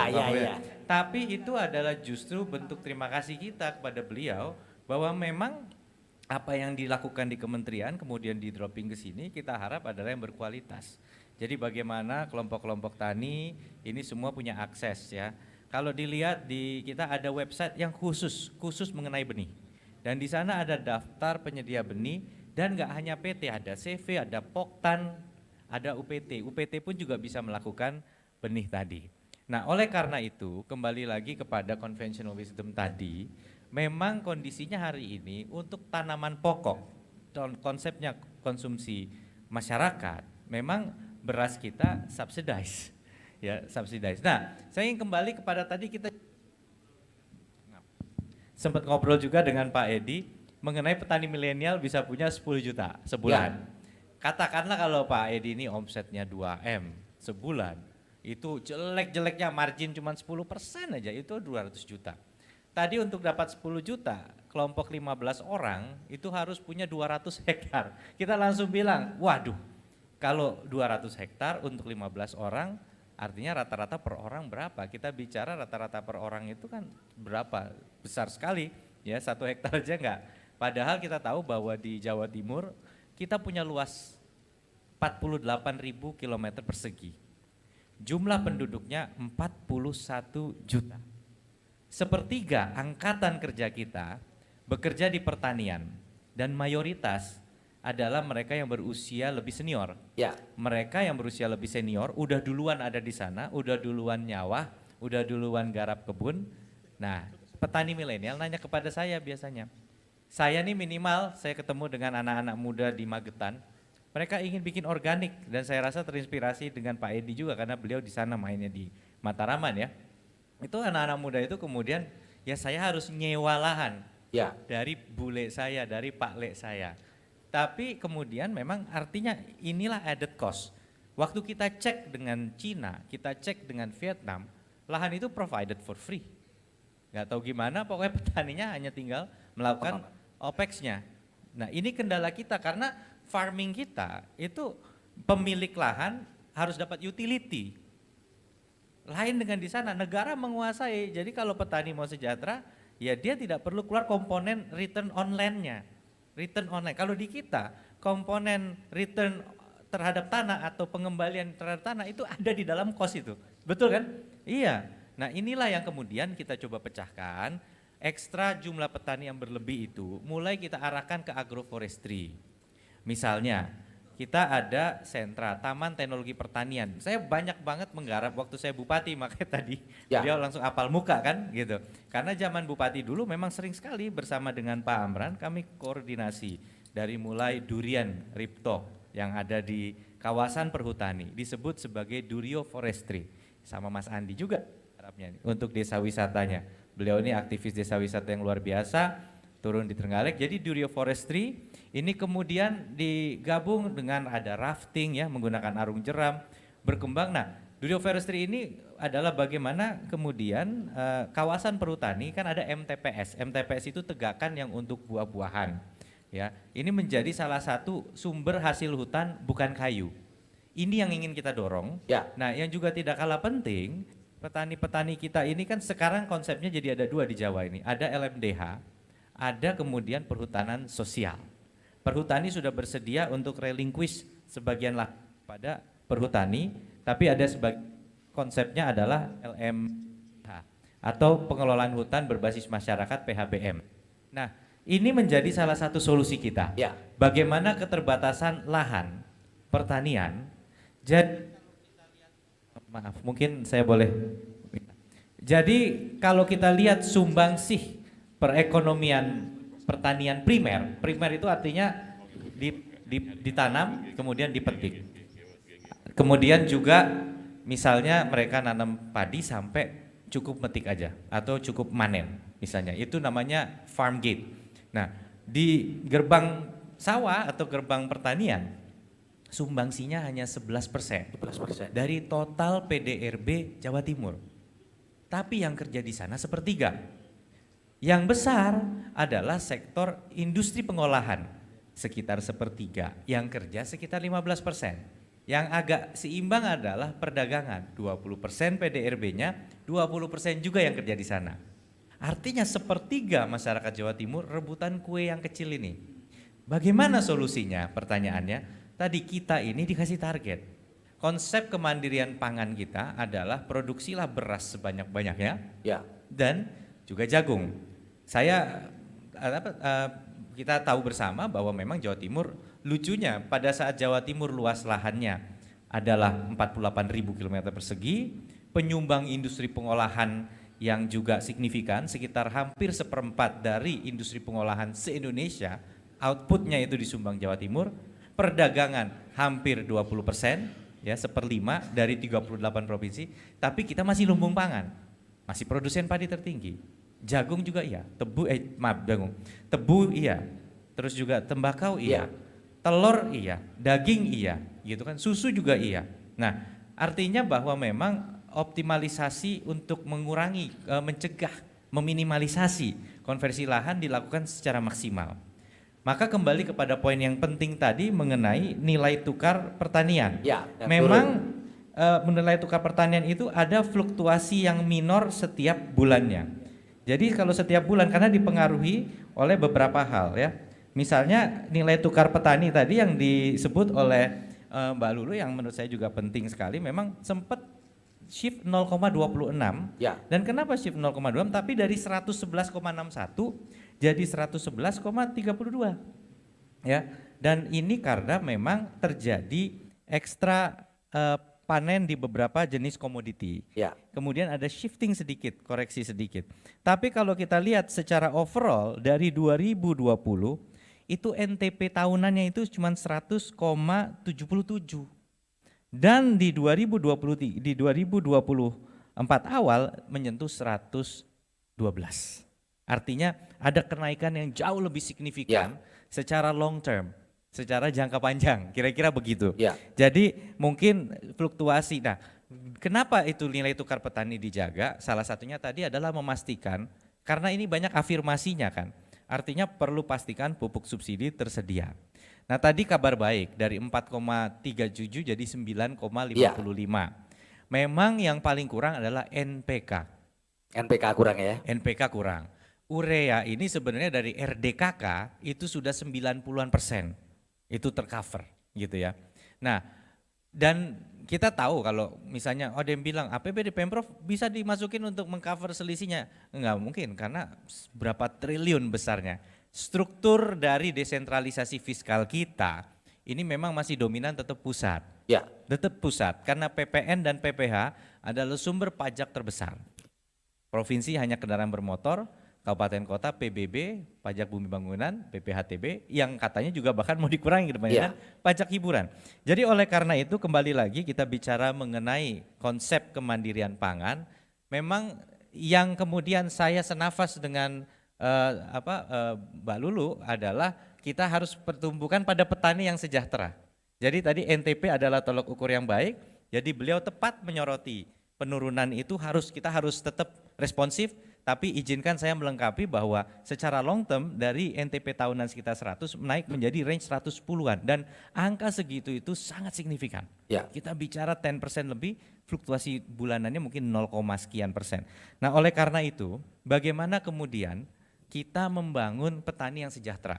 Itu yang paling penting. Karena kalau ngomong lumbung pangan, ya tadi memang tertinggi. Saya di sini senafas sama Pak Edi, memang kita harus berani mencari pendekatan alternatif. Misalnya beras organik. Saya ke Sumur Songo di Magetan untuk menilai setelah kurang lebih 2 tahun ke sana. Ternyata yang tadinya padi organik hanya sekian hektar itu sudah 1 poktan menerapkan. Memang masih pakai kimia, nggak bisa 100% hilang. Tapi dari 250 kilo mereka turun jadi 50 kilo kebutuhannya. Tapi memang perlu disuplemen dengan organik. Adakah masalah? Ada. Mereka mempertanyakan. Kadang-kadang padi organik pupuk organik subsidi yang diberikan itu kadang-kadang masih dicampur lemah itu tanah. Gitu. Jadi nggak semuanya pure kotoran hewan. Nah, ini kan yang perlu, tapi ini kan harus yang kayak begini laporan harus kemudian disampaikan, apalagi kita sekarang lagi nggak tugas kan, jadi kita meneruskan. Jadi ini salah satu contoh, yieldnya dia naik, ya hasilnya naik, tapi kemudian capaian turun. Jadi ada bukti empirik nih, connect dengan apa yang disampaikan oleh Pak Edi. Dan memang beliau merambah ke daerah Ngepeh, ya di perbatasan Ponorogo Trenggalek beliau nyoba, di Ngerowo beliau nyoba, inilah yang kita lakukan. Ya. Maka sekali lagi tadi kembali lagi kepada bagaimana kita kemudian menyikapi supaya NTP ini stabil, ini adalah antisipatifnya. Sebenarnya fungsi dari Dinas Pertanian, karena pengalaman saya dulu menjadi Bupati Trenggalek, itu memang garda terdepan. Jadi kita ini adalah anak asuhnya Dinas Pertanian Provinsi. Nah, Kepala Dinas Pertanian pernah datang ke saya waktu itu di Trenggalek. Kita mengalami La Nina waktu itu. Jadi yang tadinya diantisipasi kering menjadi basah. Kebutuhan pupuknya berubah, jenis benihnya juga berubah. Kan tipe benihnya kalau lagi basah dan lagi kering itu beda. Nah, selalu ada yang namanya percepatan tanam, dilakukan secara terorkestrasi secara cepat. Dan ada contoh bagaimana, nah di sini saya mungkin ingin cocokkan, ada sedikit perbedaan mengenai bagaimana mekanisasi mungkin bisa bermanfaat. Jadi begini, sebenarnya untuk nunggu benih itu kemudian bisa benar-benar ditanam, ada media tanam yang memungkinkan dia tumbuh dulu selama beberapa hari. Ya. Nah, itu kemudian bisa paralel dilakukan, lalu digunakanlah transplanter. Transplanter ini yang memungkinkan juga dengan susunan jajar legowo tadi, itu bisa dipasang, gitu ya. Nah, ini yang kemudian anak-anak muda, ini menjadi kelompok penyedia jasa pengoperasian transplanter tadi. Dan ini dilakukan memang di era Pak Mentan, Pak Amran, kami Bupati, itu. Tapi saya betul juga setuju dengan beliau, mekanisasi tidak akan menyelesaikan masalah tanpa mekanisme. Jadi artinya gini, mekanisasi bukan sesuatu yang useless, tapi mekanisasi sudah membawa manfaat, tapi akan lengkap dan sangat kurang kalau tidak dilengkapi mekanisme. Jadi kembali kepada kepada bagaimana kita kemudian memastikan petani sejahtera, mereka harus punya daya dukung tadi. Asuransi pertanian ini sebenarnya sudah digalakkan. Apabila terjadi gagal panen, ya apalagi di cover oleh asuransi. Di cover oleh asuransi. Tapi juga biasanya pertama yang kita lakukan benihnya diganti. Ya, nah untuk kemudian jadi dan sebaliknya kalau musim kering itu ganti benihnya. Nah tadi di Trenggalek saya mau tanda tangan persetujuan. Jadi ini saya kasih alurnya. Seorang bupati akan mengirimkan kepada gubernur, ya. Itu adalah usulan kebutuhan alokasi pupuk subsidi. Nah kita harus merubah, jadi pupuk subsidi kita yang lebih banyak berorientasi lahan kering, itu dipakai tempat lain kita minta ditukar dengan pupuk yang lebih tepat. Karena kita mau nanam beras yang varietasnya itu lebih mengantisipasi basah. Cuman waktu saya lihat halaman belakang, memang kadang-kadang nggak konsisten antara apa yang diminta dengan pergeseran kuantitinya. Jadi saya minta itu dibenerin dan ternyata betul. Nah ini adalah contoh. Bagaimana tidak ada di pertanian Ibu Bapak sekalian yang namanya autopilot. Autopilot. Apalagi padi, apalagi beras, nggak ada yang autopilot. Saya aja waktu itu ngecek, lah ini angkanya nggak pas. Langsung saya bilang kepala desa, Pak coba dicek Polres Pertanian. Dia cek, waduh Pak ini udah lewat 3 jenjang kok malah Bapak yang ketemu bahwa ini tuh ini. Jadi tidak ada yang autopilot Ibu Bapak sekalian. Apa yang dicapai hari ini, makanya tadi Pak Menteri Pertanian dengan tegas menyampaikan terima kasih teman-teman. Ya. Teman-teman itu artinya bukan hanya gubernur, wakil gubernur, tapi teman-teman karena penyuluh pertanian di lapangan. Nah, kata kuncinya, apa tugas dari Dinas Pertanian? Ya. Terutama untuk pangan, Pak Jale ya. Itu pertama adalah kita bicara mengenai benih. Ya, kita bicara mengenai penyediaan saprodi, alsintan, tapi juga 3 hal penting pengendalian hama. Hama itu macam-macam. Jadi bagaimana kemudian kita menggunakan agensi hayati. Ya. Ada sekolah lapang pertanian untuk mereka bisa menguasai penanganan hama. Kadang hama itu ada yang ditangani kayak mode ulet itu ditangani dengan ditancepin bambu, dia akan lari ke atas. Itu kita cek. Jadi memang kalau ditanya, Pak udah pernah nanam belum? Ya kalau nanam di luar pernah, tapi kalau di rumah sekelas nanam hidroponik. Ya kira-kira gitu. Nah, oleh karena itu fungsi itu tadi ya, ada pilar-pilar fungsi dari fungsi dari kita bicara strategi hulu modernisasi itu harus terus dilakukan, mekanisme, kemudian bibit varietas unggul, pengendalian hama, pupuk ya, dan manajemen tanaman sehat MTS itu yang kita lakukan selalu. Lalu hilirnya, nah ini yang jadi penting. Tadi kita bicara kesejahteraan petani, ini sudah kita trial di Jombang. Konsepnya adalah bagaimana kita membangun inovasi korporasi petani. Jadi ini melibatkan petani itu terlibat secara kelembagaan dalam koperasi, tapi dia bisa menikmati hilirnya. Tadi kan kalau cuman dipanen, Ya. ini buah misalnya, buah dipetik itu masih hitungannya PDRB-nya sektor pertanian primer. Tapi kalau buahnya udah disortir, dikemas yang premium sendiri, nah itu sudah masuk ke dalam perdagangan. Kalau kemudian dia diolah lagi, itu kemudian menjadi yang masuk ke PDRB dari pengolahan dan tadi dari perdagangan. Ya. Nah makanya kita ingin petani di hulu ikut menikmati yang di hilir, karena lahan sudah nggak ada, maka mereka harus menikmati ke hilir.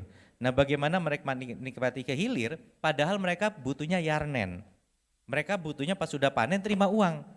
Nah di sini kita kombinasi bekerjasama dengan Avalis, ya ada Avalisnya itu maksudnya ada bohirnya dari swasta, ada clearing berjangka Indonesia, ada BUMN, ada Bank Jatim sebagai unit pembelian, itu tapi masih menjadi punya dia, nggak putus.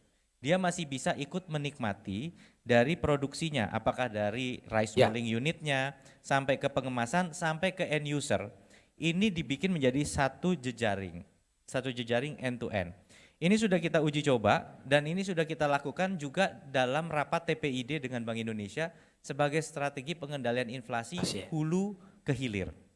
Nah ini kalau ngomong begini Pak, masalahnya mohon maaf nih jadi panjang. Ya namanya kita ngomong pertanian di Jawa Timur ini panjang, mungkin ya, 1 minggu aja ngomong nggak kelar ya Pak ya. Tapi gini, izinkan kami sampaikan bahwa dari sepertiga tadi ada yang petani pangan. Kita tahu Jawa Timur karena lumbung pangan kita suplai keluar.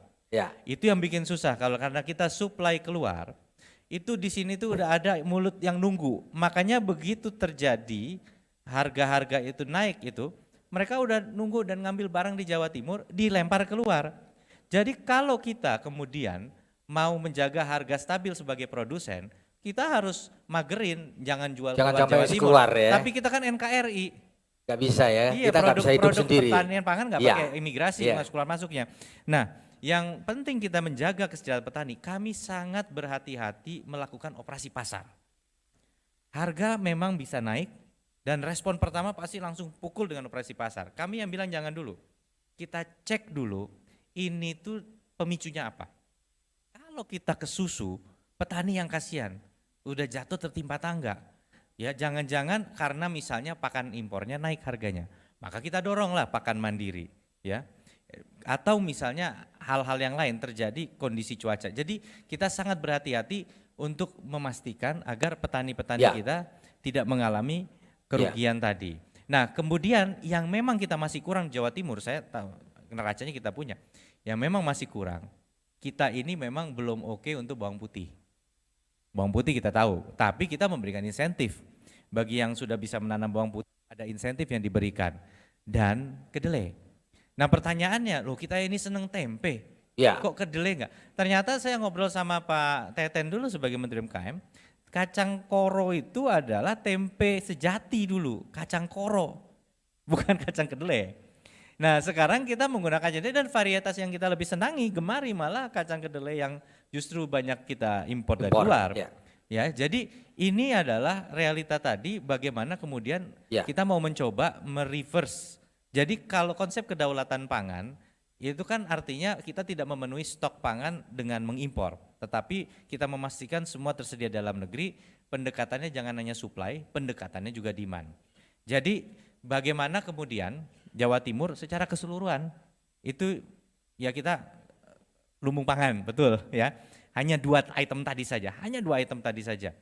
Nah bagaimana kemudian katakanlah misalnya tadi ada pertanyaan garam misalnya gitu kan, NaCl harus di atas sekian gitu. Saya yang berhadapan langsung dengan para kelompok petani garam, kita ketemu dengan kiai-kiai di Madura gitu ya. Nama-nama perusahaan itu kita tahu persis mereka tidak boleh melakukan serapan dari luar untuk industri sebelum melakukan serapan garam lokal. Itu adalah prasyarat. Itu adalah persyarat. Jadi mereka berargumen bahwa memang sebenarnya garam ini itu sebenarnya masih ada kebutuhan yang harus dipenuhi.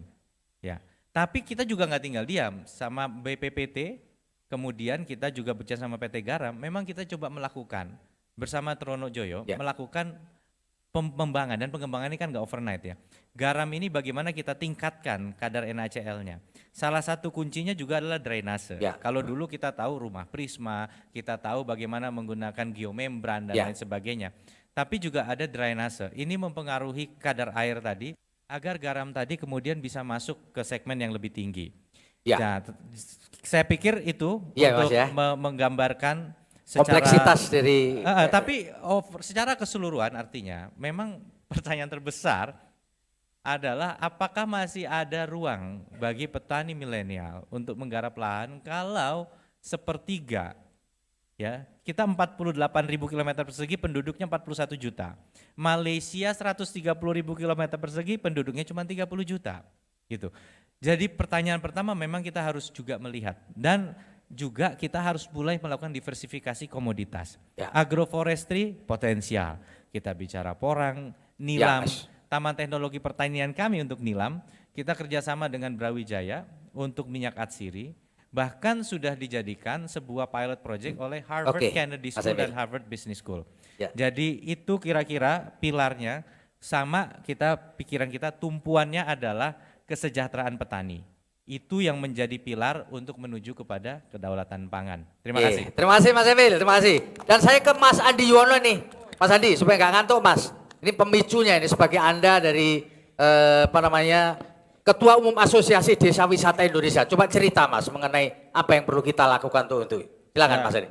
Terima kasih Mas Febi, yang saya hormat para calon Gubernur Jawa Timur, diwakili Gus Han, Mas Emil, Mbak Lulu, dan semuanya Pak Menteri kalau masih mengikuti forum ini. Luar biasa, pertama saya ucapkan selamat ulang tahun Harian Surya yang ke-35, sangat menginspirasi dan ikut mencerdaskan kehidupan bangsa. Menarik ketika kita berbicara tentang petani, kalau Bung Karno dulu kan mengasosiasikan petani kan penjaga tatanan negara Indonesia. Nah kalau petaninya kuat pasti negara Indonesia ini akan kuat. Nah menarik di sini ketika berbicara pangan korelasinya dengan desa. Apalagi desa wisata yang hari ini lagi tren gitu kan. Jawa Timur mungkin sudah diketahui bersama bahwa keberadaan desa wisata di Jawa Timur ini boleh dikatakan number one di Indonesia. Nomor satu di Indonesia. Benar ya? Benar. Karena desa wisata mandiri inspiratif menurut data di Anugerah Desa Wisata Indonesia tahun 2023 itu diraih oleh Jawa Timur yaitu Desa Semen dan juga Desa Ketapang Rame di Mojokerto. Desa Semen itu di Blitar. Nah ini menarik apa hubungannya pangan dengan desa wisata? Ya. Kalau kita melihat paparan Pak Menteri kan tadi menarik, bagaimana pangan itu bisa menjadi berdaulat ketika mungkin petaninya akan mendapatkan kesejahteraan, kan gitu Ya. kan. Tapi kenyataannya di lapangan petani kita itu kan mungkin juga akan berpikir ogah-ogahan, wong endingnya pasti tahu akan merugi gitu kan. Sehingga tadi ada insentif dari pemerintah pusat bahwa akan mencetak lahan yang luas agar keberpihakan petani atau ketertarikan petani milenial itu ada. Nah ini menarik Mas Emil, ketika mungkin di Jawa Timur kan ada program kalau yang sudah berjalan Dewi Cemara itu kan. Ini menginisiasi Pak, menginspirasi bagaimana pangan itu bisa terwujud secara berdaulat diawali dari lingkungan terkecil, desa. Jadi mungkin saya akan berbicara skup mikro saja. Berapa hari yang lalu itu saya berkunjung di salah satu kawasan Kasepuan di Jawa Barat yang lagi viral terakhir kemarin, Kasepuan Cipta Gelar, kalau sekarang berganti nama Kasepuan Gelar Alam. Mereka mempunyai ketersediaan pangan sampai 95 tahun ke depan. Mosok Mas? Nah yang kemarin viral Pak, beberapa media sosial juga mengangkat termasuk media mainstream juga mengangkat. Sehingga saya ke sana mengecek apakah itu memang benar.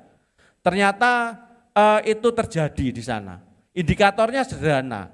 Ketika kita datang ke sana pasti kita disuguhkan oleh pemandangan yang mungkin lumrah itu terjadi mungkin kalau di Jawa Timur itu berapa puluh tahun yang lalu. Setiap rumah pasti punya lumbung Pak. Satu rumah itu lumbungnya bisa 3-4. Nah bayangkan ketika itu semua masyarakatnya menyiapkan bagaimana pangan itu selalu ada di lumbung-lumbung mereka, lah inilah kedaulatan pangan. Nah sehingga saya berpikir Jawa Timur tidak kalah sebenarnya dengan apa yang sudah dilakukan di Sukabumi Jawa Barat di Kasepuan itu. Banyak desa-desa wisata di Jawa Timur yang sudah mewujudkan ini. Contoh misalkan di Blitar ada Kampung Coklat. Berbicara pangan kita jangan batasi hanya produk beras kan ya. gitu. Kampung Coklat dengan berbagai macam produknya, dengan intervensi pariwisata ternyata itu bisa menghadirkan nilai tambah. Ya. Masyarakat ekonominya meningkat. Itu ketika berbicara tentang salah satu produknya. Nah, ketika kita menyimpulkan bahwa bagaimana desa wisata itu berkelanjutan, ternyata kesimpulannya desa yang mempunyai komoditi yang kuat Pak. Bukan dari mungkin dia punya pemandangan alam yang indah. Jadi enggak. maksudnya desa wisata itu desa yang punya satu produk unggulan. Produk komoditi yang Oke. kuat, termasuk produk pangan. Itu mungkin salah satunya di Blitar Kampung Coklat. Kalau di Trenggalek dulu ada International Dorio Forestry ya Mas Emil. Itu juga dari sisi pertanian produk komoditinya ada, tapi dengan hadirnya pariwisata maka akan meningkatkan nilai tambah. Nah itu tadi saya akan mengkorelasikan bagaimana petani ini mau ketika ada nilai tambah. Ketika kelompok milenial itu diajak untuk bertani, tapi endingnya mungkin pertaniannya akan tekor. Saya yakin ketika program itu dijalankan dan ini mungkin subsidi uangnya habis, mereka tidak akan bertani lagi. Berarti harus bertani dengan riang gembira. Nah, ada salah satu contoh yang konkret juga dari skup yang sangat mikro. Di Blitar itu ada desa namanya Minggirsari. Ini nanti relevan dengan ceritanya Bung Edi. Di Minggirsari itu ada satu program di desa yang sudah diperdeskan Pak. Namanya Gentong Panguripan. Jadi ya ini menarik. Dengan kearifan lokal mereka ternyata berbicara pangan itu tidak perlu memerlukan lahan yang luas. Dengan gentong yang ada di rumahnya, itu gentong itu ditebar ikan. Ada ikan lele, ikan mas atau ikan nila. Nah itu bisa menghidupi minimal satu keluarga itu. Alurnya seperti apa? Setiap rumah pasti punya residu rumah atau sampah rumahan. Baik itu organik maupun anorganik. Nah yang organik ini mereka buat untuk pupuk berarti untuk memupuk tanaman di sekitar lahan rumah mereka. Juga bisa dikasihkan makan sehingga muncul magot-magot di situ. Nah, magotnya dikasih makan ke gentong tadi yang isinya ada ikan. Ternyata ini bisa menghidupi. Kalau kita berbicara seperti itu, alangkah lebih kuatnya, alangkah lebih konkretnya ketika mungkin hal-hal yang mikro ini juga didampingi siapapun nanti gubernur kita yang ada. Jadi mungkin tadi dengan konsepnya Pak Menteri yang cukup luar biasa, menambah optimisme, ternyata petani itu juga nanti endingnya gembira itu. Seperti yang dialami oleh Bung Edi ini. Ya. Jadi ketika desa nanti mungkin ada ya semacam dorongan, tentunya desa mempunyai kebijakan yang sangat mengikat pada inovasi desanya, salah satunya mungkin ada di Minggir Sari Gentong Penguripan, di Trenggalek ada durian, di Kampung Coklat juga seperti itu, alangkah lebih kuatnya. Nah juga mungkin tadi ketika berbicara bagaimana pertanian itu menjadi menarik gitu kan, sebenarnya mengkawinkan pertanian sebagai basis komoditi dengan pariwisata yang notabene adalah jasa, itu sesuatu yang sangat Oke ya.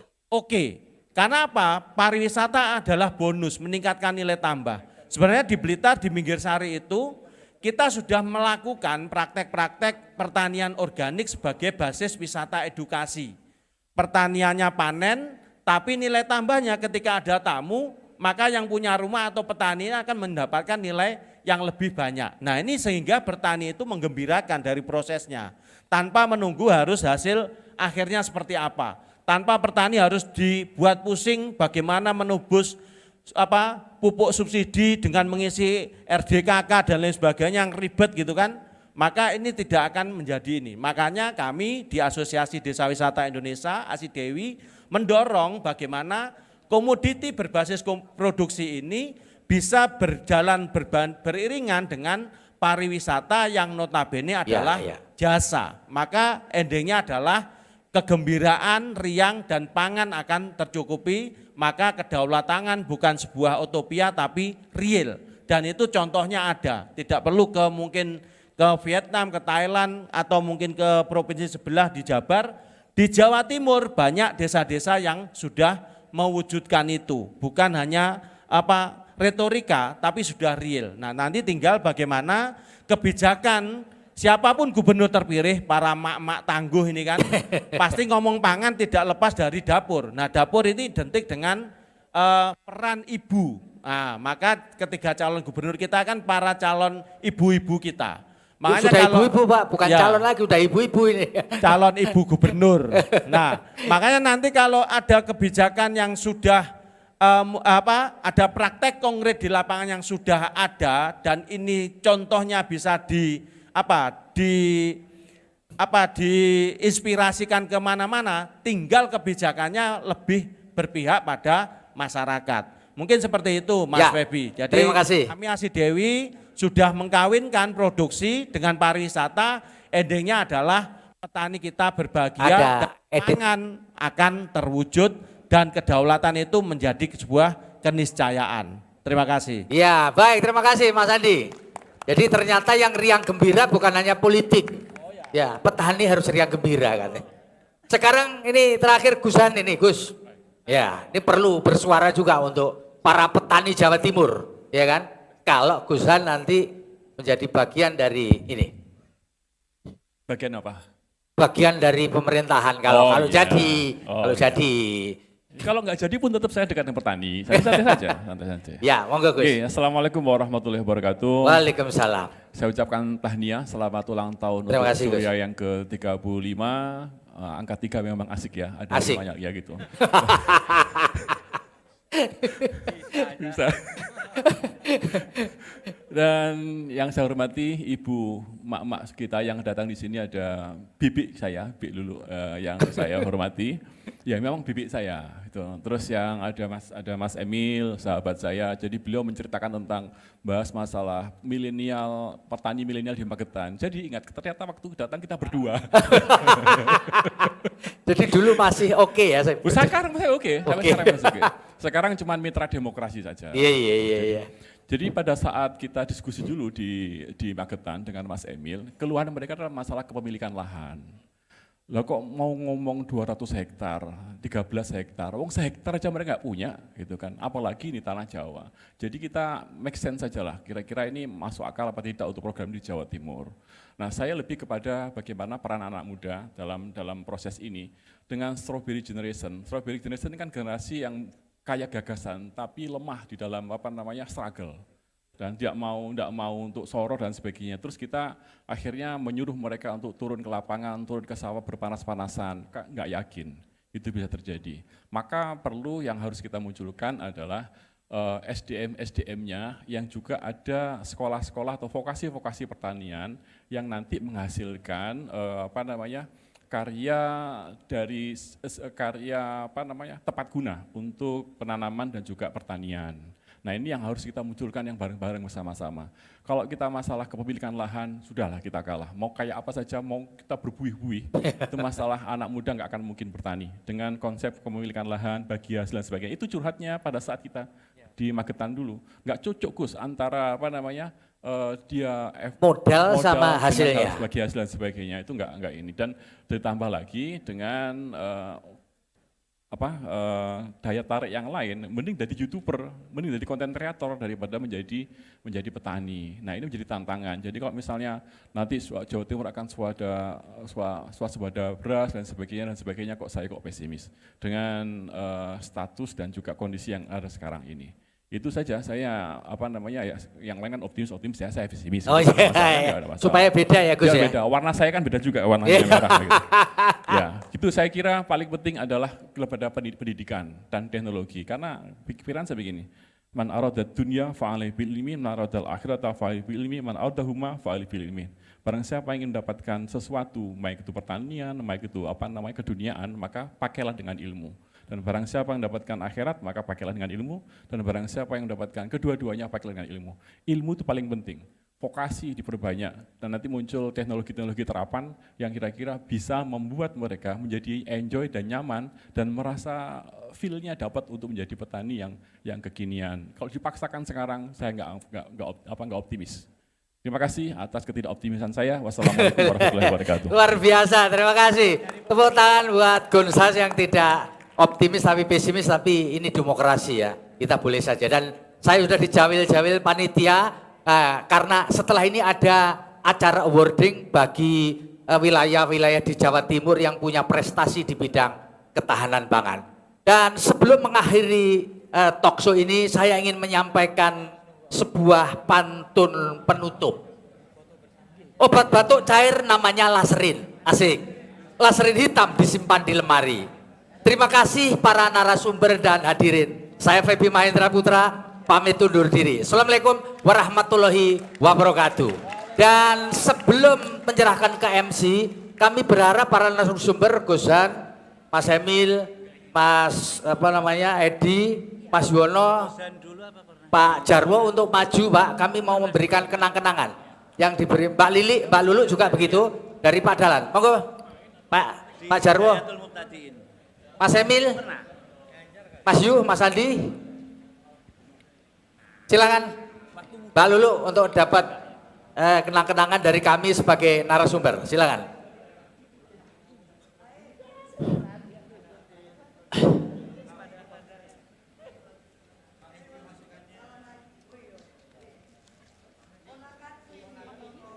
Monggo,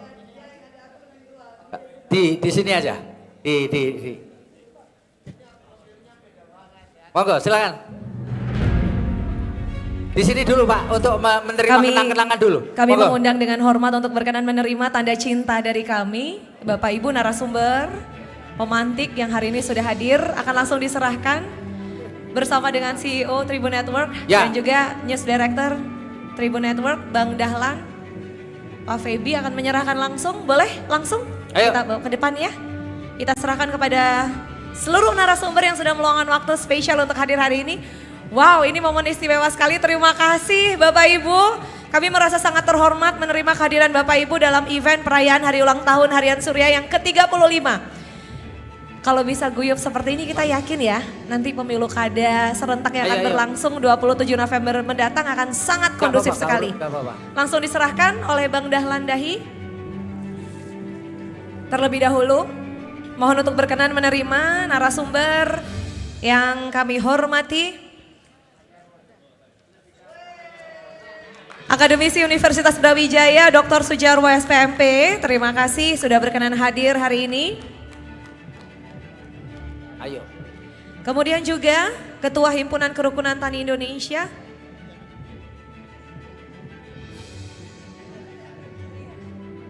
Ini kami mohon izin. Kami mohon izin karena kemarin terjadwal Bu Kofifa hadir. Kami izin siapkan, nanti mau disampaikan. Gak apa-apa, yuk. Tanda cinta ya, kemana-mana bawa oleh-oleh buat Ibu ya Mas Emil ya. Berikutnya untuk calon Gubernur Jawa Timur juga Ibu Lulu Nur Hamidah MSI MPA, terima kasih atas waktunya. Terus, lanjut. Gak ketinggalan juga hari ini karena Gus Hans mewakili Dr. Honoris Causa Insinyur Hajah Tri Risma hari ini MT. Mohon berkenan menerima Gus Hans. Titip kenang-kenangan buat Ibu ya. Terima kasih. Dan tidak boleh ketinggalan untuk aktivis dan penggerak pertanian dari Ponorogo, Bapak Edi Susilo. Yuk. Juga untuk Ketua Umum Asosiasi Desa Wisata Indonesia, Bapak Andi Yuwono.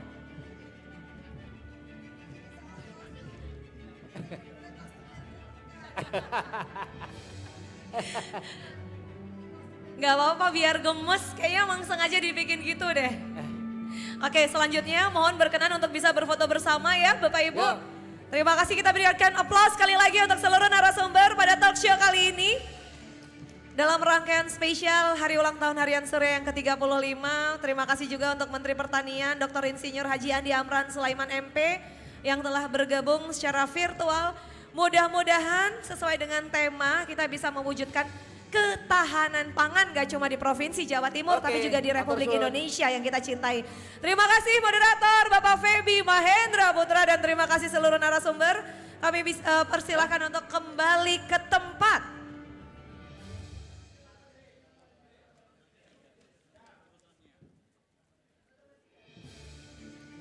Ini momennya spesial, langsung foto bertiga, boleh. Senang banget lihatnya ya. Boleh izin mengundang kembali Bang Dahlan dan juga Pak Feby foto bareng nih dengan 3 calon gubernur dan calon wakil gubernur. Boleh nggak? Atau ke depan? Oh, oke, bertiga saja, sip. Oke, 3, 2, 1. Mantap sekali.